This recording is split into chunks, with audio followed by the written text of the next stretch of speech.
ये खबर SGT university द्वारा प्रस्तुत की गई है।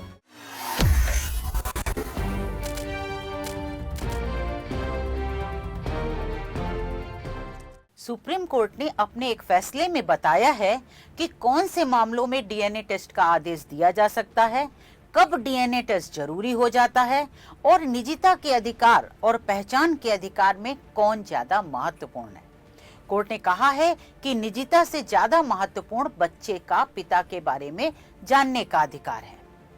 नमस्कार, जजमेंट समझिए माला दीक्षित से कार्यक्रम में आपका स्वागत है। आज मैं डीएनए टेस्ट के बारे में आए सुप्रीम कोर्ट के इसी फैसले पर चर्चा करूंगी। सुप्रीम कोर्ट ने फैसले में कहा है कि जब अदालत के सामने ये सवाल आता है कि डीएनए टेस्ट का आदेश दिया जाए कि नहीं, तो सिर्फ एक बात देखने की होती है कि क्या डीएनए टेस्ट का नतीजा सीधे तौर पर मामले से जुड़ा है, क्या रिकॉर्ड पर मौजूद कोई और सबूत उस जवाब की जगह ले सकता है जो डीएनए टेस्ट के वैज्ञानिक तरीके से मिल सकता है। यानी जो डीएनए टेस्ट जो कि जांच का वैज्ञानिक तरीका है उससे जवाब मिल सकता है, उसकी तरह का कोई और रिकॉर्ड पर ऐसा कोई सबूत मौजूद है। साथ ही ये भी देखना होता है कि दोनों पक्षों और न्याय के हित में क्या है। दोनों पक्षों का मतलब है डीएनए टेस्ट की मांग करने वाला पक्ष और डीएनए टेस्ट कराने से इनकार करने वाला पक्ष। तो दोनों के हित में क्या है और न्याय के हित में क्या है, ये चीजें जो हैं देखी जाती हैं, इनको तोला जाता है, ऐसा सुप्रीम कोर्ट ने कहा है। सुप्रीम कोर्ट ने माना है कि रूटीन में डीएनए टेस्ट का आदेश नहीं दिया जा सकता। डीएनए टेस्ट पर यह फैसला न्यायमूर्ति संजय करोल और एन कोटेश्वर सिंह की पीठ ने दिया है। कोर्ट ने निजता के अधिकार की दुहाई देकर के डीएनए टेस्ट से इनकार कर रहे व्यक्ति की अपील खारिज कर दी है और डीएनए टेस्ट कराने के निचली अदालत और हाई कोर्ट के फैसले को सही ठहराया है। कोर्ट ने माना है कि निजता से ज्यादा महत्वपूर्ण बच्चे का पिता के बारे में जानने का अधिकार है। सुप्रीम कोर्ट ने संबंधित दीवानी अदालत को निर्देश दिया है कि वो डीएनए टेस्ट के लिए तारीख तय करे और उसका जो भी परिणाम आए उसके हिसाब से आगे की कार्रवाई की जाए। आगे की कार्रवाई का मतलब है कि पितृत्व विवाद और संपत्ति में हिस्सा मांगने वाले सिविल सूट पर आगे की कार्रवाई डीएनए टेस्ट की जो रिपोर्ट आएगी उसके नतीजे पर निर्भर करेगी।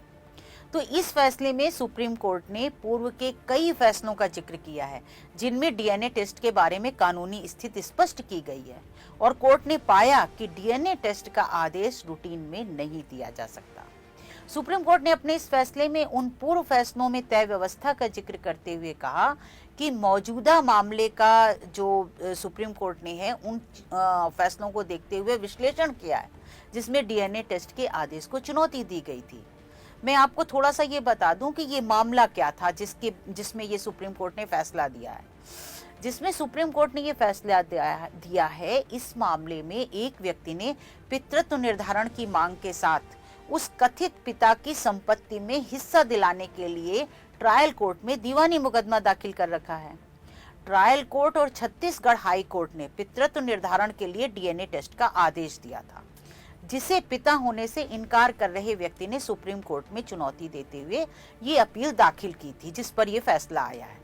उसने निजता के अधिकार की दुहाई देते हुए कहा था कि उसे डीएनए टेस्ट के लिए बाध्य नहीं किया जा सकता। तो सुप्रीम कोर्ट ने इस मामले का विश्लेषण करते हुए क्या कहा, ये बताने से पहले मैं आपको एक बात और बता दूं कि इस मामले में मैंने जो पक्षकारों के नाम जो है मैं बता रही हूं वो मैंने बदल दिए हैं, क्योंकि ऐसे केसों में लोगों की पहचान उजागर नहीं की जाती। तो जो नाम मैं बता रही हूं वो नाम पक्षकारों के नहीं है, वो नाम काल्पनिक हैं। तो सुप्रीम कोर्ट ने अपने फैसले में कहा कि अपीलकर्ता राजीव, यानी जिसने सुप्रीम कोर्ट में डीएनए टेस्ट को चुनौती दी है, और प्रवीण जो बेटा होने का दावा कर रहा है, तो कोर्ट ने कहा कि केस के मुताबिक राजीव और प्रवीण की मां के बीच कथित रिश्ता जनवरी 1999 में था और प्रवीण का जन्म सितंबर 1999 में हुआ था। तो कोर्ट ने कहा कि अपीलकर्ता राजीव ने लगातार पिता होने से इनकार किया है, लेकिन और कोई ऐसा पक्का सबूत नहीं है जो इस बारे में पक्का जवाब दे सके। यानी पक्का सबूत नहीं है जो जवाब देगा, इसीलिए कोर्ट ने बाद में डीएनए टेस्ट के लिए कह दिया है। और कोर्ट ने यह भी कहा कि किसी भी पक्ष ने ये दावा नहीं किया है कि प्रवीण की मां का कभी किसी और के साथ कोई करीबी रिश्ता रहा हो और प्रवीण द्वारा निचली अदालत में दाखिल किया गया दीवानी का मुकदमा जिसमें पितृत्व निर्धारण की बात है इसी मकसद के लिए है और इसलिए पितृत्व का सवाल सीधे तौर पर इस मामले का मुख्य मुद्दा है। अब आप शुरू की बात समझिए। शुरू में कोर्ट ने कहा था ना कि जिस मामले में पितृत्व निर्धारण मुख्य मुद्दा हो, तो कोर्ट ने इस मामले का विश्लेषण करके कहा कि इस मामले में पितृत्व निर्धारण मुख्य मुद्दा है। इतने ही नहीं, कोर्ट ने निजता के अधिकार पर महत्वपूर्ण टिप्पणी की है। कोर्ट ने कहा कि निजता का अधिकार पूर्ण यानी एब्सोल्यूट राइट नहीं है। कोर्ट ने कहा कि अपीलकर्ता राजीव की निजता और प्रवीण की पितृत्व का जवाब पाने की इच्छा के बीच अगर संतुलन बना के देखा जाए तो ये सवाल प्रवीण को पूरी जिंदगी पर हावी रहा है। और अगर उसे इस सवाल, कौन सा सवाल, कि मेरा पिता ये है कि नहीं है, तो कोर्ट ने कहा कि अगर इस सवाल का कोई पक्का जवाब नहीं मिल पाता तो मुमकिन है कि प्रवीण को उन अधिकारों से हमेशा वंचित रहना पड़ेगा जिनका वह राजीव का बेटा होने के नाते हकदार हो सकता है। तो ऐसे में हितों का संतुलन निश्चित रूप से प्रवीण के पक्ष में है। इसे अगर थोड़ा और सरल भाषा में कहा जाए तो कोर्ट ने माना कि डीएनए टेस्ट के अलावा कोई ऐसा सबूत नहीं है जिससे प्रवीण को अपने सवाल का जवाब मिले, और अगर उसे पितृत्व के बारे में जवाब नहीं मिलता तो हो सकता है कि जो उसे एक बेटे के संपत्ति पर वैधानिक अधिकार जैसे मिलते आदि अधिकार मिले तो उनसे वो हमेशा के लिए वंचित हो जाएगा। ये बात सुप्रीम कोर्ट ने अपने फैसले में कही है।